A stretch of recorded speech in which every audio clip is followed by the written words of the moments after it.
जमीन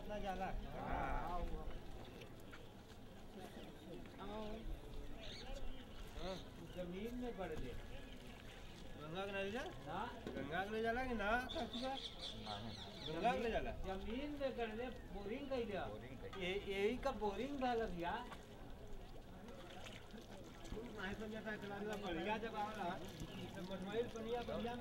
My name's Catherine Jansen. In America, I'm a college professor, and in India, I come and I do my professional photography work. I'm a professional photographer artist, and I've been coming here for, this is maybe my 20th or more trips.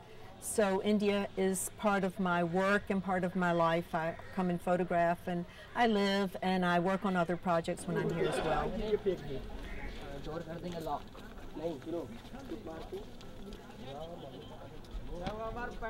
A few years ago when I brought some of my students here to Varanasi, after a while I turned to them and I said, you know, I'm having a passionate love affair with the city. And they said, yeah, we noticed, Professor Jansen. And that's what I would call it. It's an absolutely, like a passionate love affair. It's an up and down. I get totally wiped out. I say, oh, I'm leaving tomorrow. I'm going to change my flight. And then the next day I say, maybe I buy a little property here and live.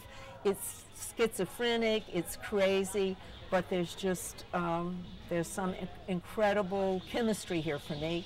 And I feel like I make some of my best photographs here. I feel so deeply touched by this place and by the spirituality and by the acceptance of all faiths here. This Hindu idea that it really doesn't matter how you worship, they accept everybody. They don't try to convert you to some other form. It's really the sort of ultimate adult religion. They don't think theirs is better than anyone else. They just are very magnanimous in their love and acceptance of a divine spirit and the human spirit and life, and that's at its best. And then in a place this poor, you see the most horrible things that you really don't want to ever know about, and you wish you could erase from your mind, but when you're in a very poor situation, things happen. So it's really a very big contrast. It's a roller coaster ride. And oftentimes I feel like I just get devastated, but this sort of different person that comes out of that devastation is a little bit more expanded, maybe a little bit more compassionate. I would hope that's what happens when I come.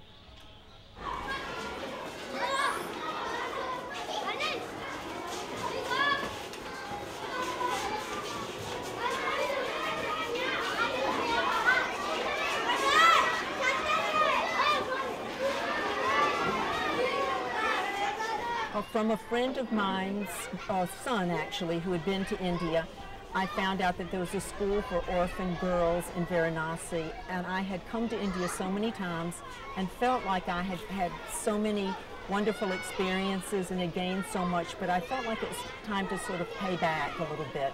So I emailed Asha, never met her, and I said, gave her my qualifications, and I said the next time I come to India, I could come and volunteer for 2 or 3 weeks. Is there anything I could do to help you? And over a 6-month period, we kept on writing back and forth, and we actually became very good friends. So when we met, it was like we already knew each other. And so that's how it started. And since then, I've come for 7 years, and I've been involved with, part of the time I'm in India, I've been involved with the school. The first few years, I actually lived in the school in the area where the orphans live. There was a little green cement room that they called Catherine's room.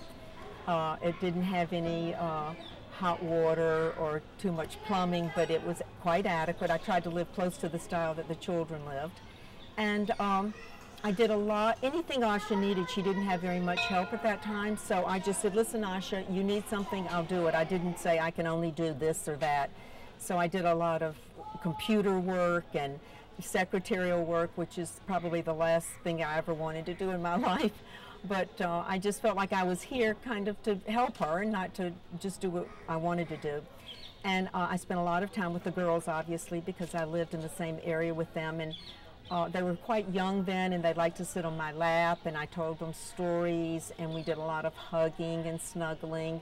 And I brought cartoons on my computer, my little laptop, and we would have cartoon night, and we would watch those little old-fashioned cartoons like Popeye and they would love it, and then I'd have popcorn, and it would be, you know, just sweet little evenings together after school.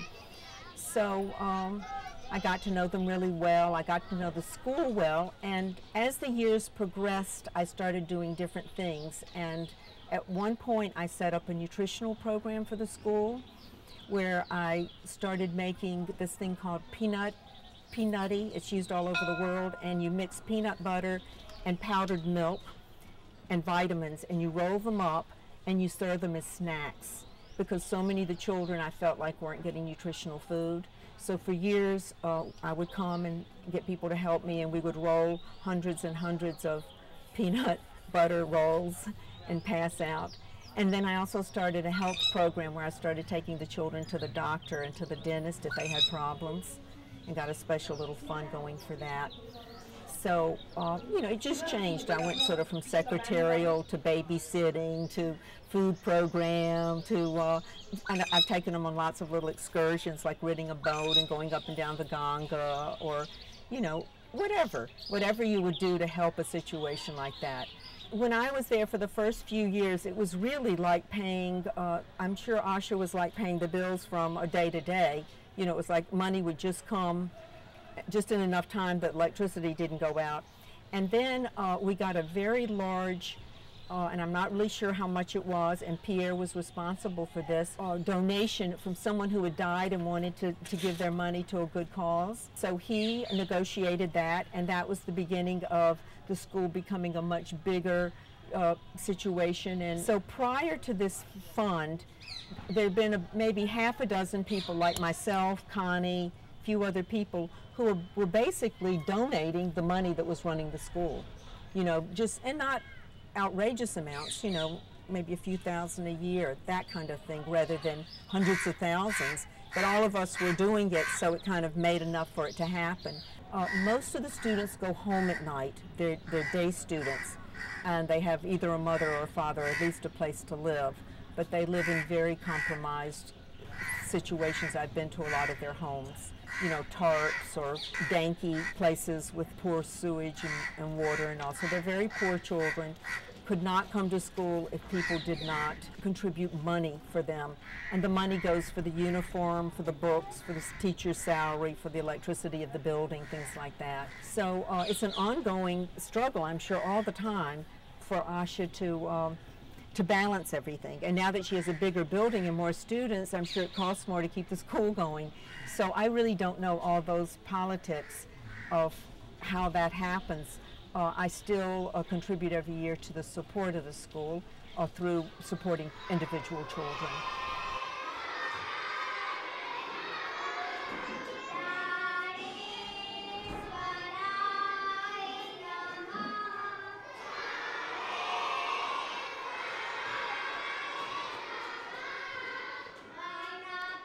I'll tell you a fantasy I had that is very strange. Asha probably doesn't know this. I would leave and I would think, well, it's only Asha and I really coming every year, and Brita would come for a few weeks as well. And I said, if something happened to Asha, I would have to move to India and really learn Hindi, which is hard for me, and take over that school, or there'd be nobody there to do it. And that used to worry me a lot, because that wasn't my goal in life. But I felt like, oh my gosh, I hope she's okay, because what would happen? But fortunately, now she has her sister-in-law and some friends involved, and there are other people who could take over. But at the very beginning, and maybe this was just my naivete, but I thought, oh no, I might end up here running this Indian school, you know? And I'm an artist, I'm not even, this isn't my thing, you know? They have the most tragic stories, each one, that you would probably never want to hear. Things like being abandoned, things like being taken out of homes where they were terribly abused. You know, I know the details of them, it's probably best not to talk about it, but they're all incredibly tragic, things we probably don't even hardly hear about in the West. And so they come traumatized, and they come into the environment leaving everything they know, but immediately they've got all these sisters.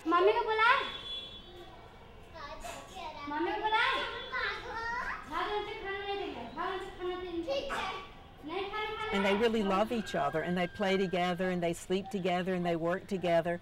So I've seen from being totally hysterical when they first get here, within a few days, they start feeling really loved and safe, and they get, 3 meals a day and 2 snacks, and they have nice clothes, and they're bathed every day. And so it really is almost like a fairy tale for compared to what they came from. And there's this thing called Childline, and if they pick up a child, they advertise for a month trying to find the parents of the children, and if they can't find the parents, they try to find a place for the child, an orphanage, a school, and Little Star School is the place they oftentimes bring the little girls. What I found when I came here is that Asha had so much work to do. She did all the administration work, and the teachers were here only part-time, and there was nobody here to really be the grandmother to the kids. They always used to call me mother, but I always thought of myself as grandmother. Or they called me Dee Dee Catherine, or asked me if I would be their mom. And if I did anything of value, I think I just loved them up and told them they were wonderful and beautiful and how much I loved them, and took pictures of them and told them I'd think about them in America all the time, and just give them that sort of self-esteem thing that I think children need. And there just wasn't anybody available to do that to these kids, and they were really hungry for it. And I guess if I had to really evaluate out of everything that I've been involved with in India, that's probably the only thing I could say probably really was hopefully valuable. These children literally would never go to school if that school wasn't there. The parents could not afford to buy the uniforms, much less the books and all that stuff. So the only way to change this cycle of poverty is education, and the school is that link. And if these children can learn really good Hindi and learn really good some English skills and all the other things, they have an opportunity of having a job better than their parents. And so that's how that cycle is going to get broken, of just extreme poverty, because most of the parents are either street sweepers, rickshaw drivers, maids, servants, that kind of thing. The more time I spent here, the more obvious it became that there were so many needs. And because we have so much in the West, it's really hard to come to, I think, you're conscious to come here and not participate in some way and help. Now, if you're a tourist and you come for 3 or 4 or 5 days, of course you're just coming through. But if you're here 2 or 3 or 4 months and you see problems, I would bet anybody would get involved and start doing things. So I just started doing things in a very simple way. Like the first thing I did is I picked up a boy off the street who had half of his foot chopped off and maggots all on it. And he was just laying on a stone, a little boy. And I took him to Mother Teresa's house, and we got him cleaned up. He had maggots all over him. And then I found a orphanage for him and supported him there. And I took him to the doctor and da-da-da-da-da. But the bottom line is I could never do this in America. I would get arrested. I would get, you'd have to do it through so many organizations, it would never happen. If I see something, I hope I don't get in trouble here, but if I see something, I just go do it. I just put people in a rickshaw and take them to the doctor or to the hospital, or I take them to the dentist. And there's no problem. And then I don't try to, keep up with them and keep a relationship and all that. I just do it, hope that they're going to be okay, and move on. Because I can't really take care of their life, but I can take care of that problem in that moment. And the first, 10 visits to India, I came with groups and I went in ashrams. I didn't know how to do it. But once I figured out how to do it, it was like, how could you not do it now that you know how to do it?